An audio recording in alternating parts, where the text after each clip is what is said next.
Bonjour à toutes et bonjour à tous, j'espère que vous allez bien.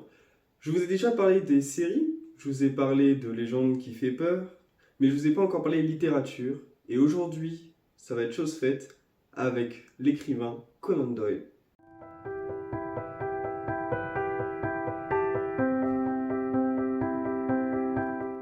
Alors tout d'abord, Conan Doyle est né en Écosse en 1859 sous le nom de Albert Ignatius Conan Doyle. Lors de ses ouvrages, il va juste retenir son troisième prénom avec son nom de famille. En 1876, il entame des études dans la médecine et commence à écrire quelques nouvelles sur son temps libre. Adepte également du sport, il pratique le foot dans l'équipe de South Sea et également du cricket et de la boxe. Une fois ses études finies, en 1880, il part à bord d'un baleinier en tant qu'officier de santé. Il part en escapade au Groenland, en Norvège ainsi qu'au Danemark. Alors entre-temps, je me demande si c'est pas dit qu'il faisait un peu trop froid, car lors d'une prochaine expédition, il partira en Afrique, où il survivra à un incendie, à une attaque de requins, ainsi qu'à une fièvre tropicale. Donc je me demande s'il vaut mieux pas partir là où il fait froid. À son retour d'escapade, il épousera Louisa Hawkins, avec qui il aura 2 enfants. Malheureusement, celle-ci mourra d'une tuberculose 11 ans plus tard. Mais vous inquiétez pas, un an après sa mort, il retrouvera une femme qui s'appelle Jean-Élisabeth Lecky, avec qui il aura 3 enfants. De plus, en 1882, il ouvrit son propre cabinet médical. Cependant, ça n'a pas les effets escomptés. Il n'a pas beaucoup de patients et beaucoup de temps à tuer. C'est pour cela qu'il décide d'écrire et il publie en 1887 une étude en rouge où il y a l'apparition de Sherlock Holmes, un personnage beaucoup inspiré de son ancien professeur d'université, Joseph Bell. En 1890, lors d'un second roman, nous pouvons voir intervenir Sherlock Holmes dans Le Signe des Quatre.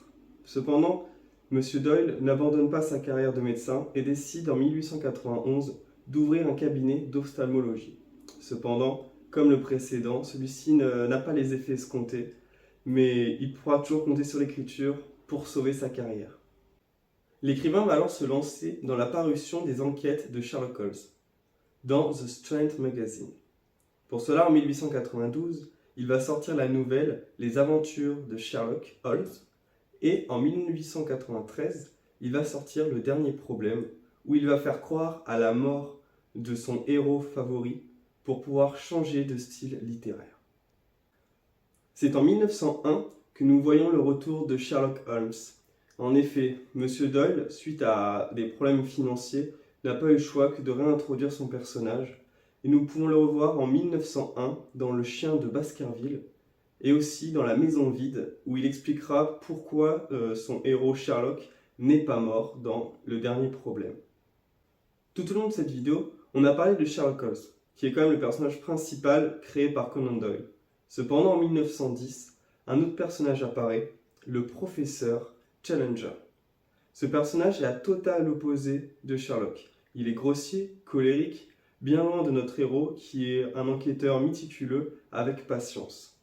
Cependant, il lui donna quand même 5 romans, de 1912 avec Le Monde perdu jusqu'en 1929 avec La machine à désintégrer. Monsieur Doyle, à la suite de ça, décéda en 1930 d'une crise cardiaque. Pour finir cette vidéo, je vais vous parler de 3 anecdotes plutôt sympathiques concernant Conan Doyle. La première, vous connaissez peut-être tous cette fameuse réplique qui est « élémentaire mon cher Watson ». Eh bien sachez qu'elle n'est écrite dans aucun des ouvrages de Conan Doyle. Elle apparaît seulement en 1929 dans un film, Le Retour de Sherlock Holmes. But how do you know about them? Elementary, my dear Watson. This man has been dead for at least 2 hours. Moriarty isn't wasting any time. Concernant la deuxième anecdote concernant Conan Doyle, il faut savoir que le roi Édouard VII l'a promu en tant que chevalier en 1902 afin de le remercier pour sa qualité littéraire. Concernant la dernière anecdote, c'est un petit plaisir personnel.